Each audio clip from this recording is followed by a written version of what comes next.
Good afternoon, everyone. We'll begin our City Council meeting. We begin our meeting at 2:45 with citizen requests. And we have up to 3 minutes on citizen requests. We'll try to get as many folks as possible. If we're not able to get to everyone, then we will continue citizen requests at the end of our formal council meeting. The first speaker for citizen comments is Leonard Clark. Mr. Clark, you have up to 3 minutes.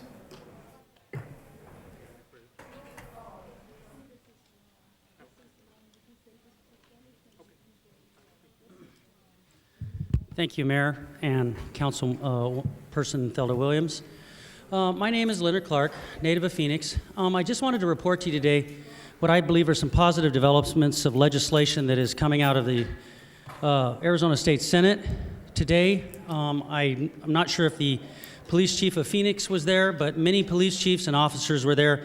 A bipartisan bill, it's entitled SB 1300, basically for body cameras, was voted on out of committee. And I believe there was people on both sides.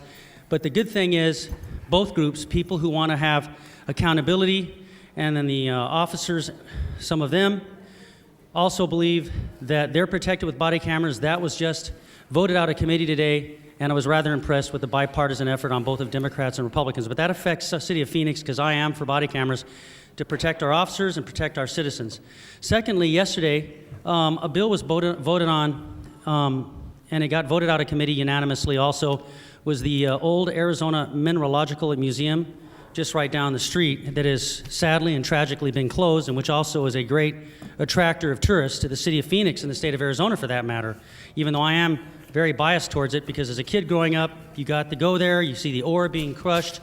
That is another bill that was passed out of committee. So I just wanted to let you know and ask you to please support it. It's bipartisan, body cameras, it protects the officers, and there was dissension amongst police chiefs, but many officers and others are saying, hey, it's better than nothing, we're doing something, and please support the reopening of the Arizona Mineralogical Museum. It will help our economy too, because people come from around the country and even the world to see that. Thank you. Thank you very much, Mr. Clark. The second speaker will be Pat Vent.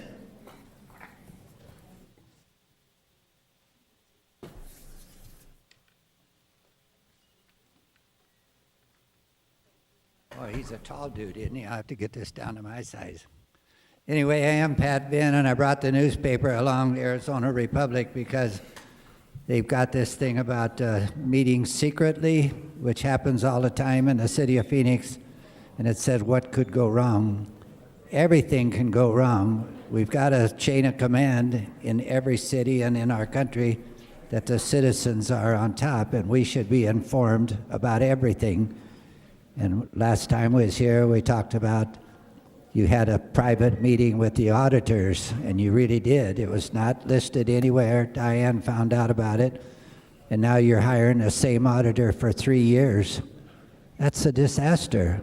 They're not going to find anything. They got a cash cow down here. All they have to do is come down and do whatever I'm not going to say the mayor, whatever the city manager says.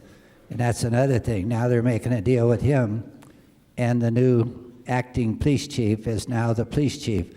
The only reason they're doing that, so when they retire and spike the pension, they're going to get a bigger retirement. You people can't see that? It's been happening for years. I know in the fire department, because I got some pretty close people working there, when they work one night on or one day and 2 off, they'd work their own shift, take another guy's shift, take another guy's shift, and take their own shift, and then they keep trading off. But somebody finally caught up with that and said they can't do that anymore, so now they probably say they're sick. But anyway, we're going to have to do something different. And you're looking over here, Jim. Do you favor what we say, or do you really give a damn? You don't give a damn, see there? You think you're better than we are. You're not better than we are. You're supposed to be working for us. We pay you. And I worked mostly 12-hour days, 6-7 days a week, and I read about what the police department gets. They get hired for, $45,000 a year. You send them to the academy to teach them how to be a policeman or a fireman, whatever it is. And then they can work 4 10-hour shifts. That's nothing. And the reason that's nothing is then they take a side job to be a protection somewhere and get paid again, and then they're still bitching. But unless you first start with the mayor and the council and lay down the law to the city manager to do his job, nothing's ever going to happen. So anyway, look at there. See, hardly anybody shows up, and that's because they're afraid of you. If you come down here and you're in business and they see you, there'll be an inspector out for something or find something wrong with your property or whatever you want to do. They'll say, oh, you can't do that. They don't even come and look at the job. You talk to them on the phone, and I got friends I'm helping them now, and I've met a wonderful employee, so thank you. Thank you very much, Mr. Vint. Mr. John Rusnak is next, up to 3 minutes. Mr. Rusnak.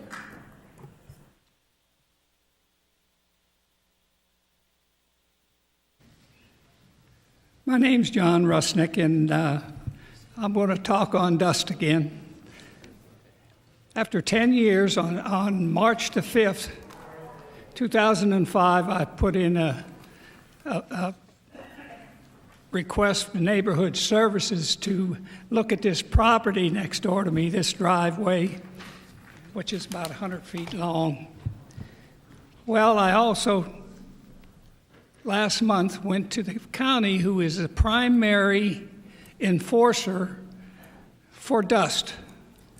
So I spoke at the Maricopa County Supervisors meeting.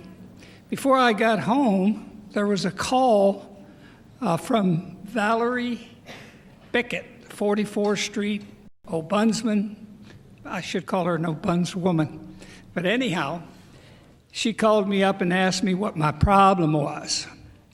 So I told her what my problem was, and nobody from the city or from the county, that we had a meeting with Heather Kraus and Frank, I can't remember his last name, can't pronounce it, but anyhow, I met with them, told them about the problem and about reading my log and also reading the ordinance.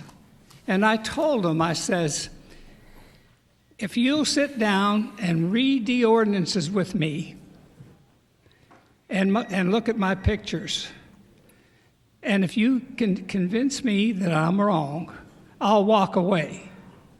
Nobody will take me up on that. Nobody in 10 years have read my log, looked at over 100 pictures of the usage on that property. And since then, in one of the meetings, Sal DeCiccio asked for some information on that 3,000 square foot. If a property's over 3,000 square feet, it has to be dust proof. Well, that property next door to me's got over 6,000 square feet. Nobody will even look at it.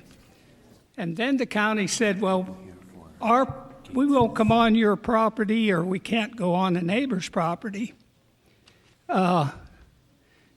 because our department rules are that we can't do that. That's totally false. It's right in the ordinance that they can come in and look at that property. I told them I'd give them permission in writing to come on my property, and they said, no, we can't do that because our policy, department policy, says we can't go on your property. This is stupid. If you need to get evidence, you got to be able to go where you can see where the violation is, and it's in the ordinance. The city has talked about ordinance 702, 202,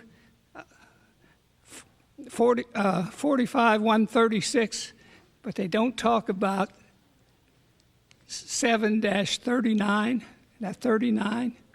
So they don't even talk about the right ordinances. And this has been going on 10 years, probably go on another 10 years if I can live to be 90. So that's the way it's going to be. Thank you very much, Mr. Rusnak. Final speaker is Diane Barker. Good afternoon, Mayor and Council. Diane Barker. I'm in District 7. I have a couple of issues, and we were at the county, and it's my suggestion that this body, because I know you're flexible, Mayor, when I bring up that there are items on the formal agenda that are related, you allow me to speak on it, and it helps the body, because I'm not speaking that much. It would help if you took action on what I had to say, but the county lumps together their related issues, and their agenda runs fast. Today they had a public hearing, which took time, but the rest of it, so that's a suggestion. The other thing is that I object to this process. I've let you know before. You tried to make me feel good about Mr. DeCiccio, said, oh, you're on TV. I said, I don't need to be on TV, but I need to get you right. What happens here, I'm not of the official record. I am interpreted by the city staff as much as they may try, and I want to give a kudo to Chris Meyer. He has helped me with getting somebody in the law department about open meetings, and there are good people that work in the city, but the process stinks, okay? So then you interpret, you don't get back to me on what I said, and then it comes, I don't know how, and nobody knows where it's going after that. Then it comes to you. You choose on which citizens you'll follow up, and so furthermore, somebody changed the organization chart. And I have it here. I've checked out 4 cities that have citizens at the top of the organization chart. We have an allegiance to our government. We have protections. We have privileges. And even though you get taxes from, everybody that buys things here, and yeah, you serve the public services, it's different. You need to have citizens there because you take an oath to uphold the Constitution. The Constitution gives us privileges. What you have done is you should be held responsible personally for civil rights violations because you dictate speech. If we get off of a topic during the formal agenda, unlike here, which, this doesn't matter, it's not official record, you tell us so. Basically, what's happening is you're not here in quorum to even hear what I'm saying, that you interpret what I'm saying. Then when I am here, is you tell me what I have to say. Now, this is worse than an open meeting violation. You are violating our civil rights, and it's not right, and a lot of us have caught up with it. Now, for some of you that didn't know, and I thank Thelda Williams, she always comes here. It's not like your constituents here. All of you have taken the oath. You should listen to any of the people, certainly the people of citizens of this body. Shame on you for taking an oath and not upholding the privileges of the people you are to respect.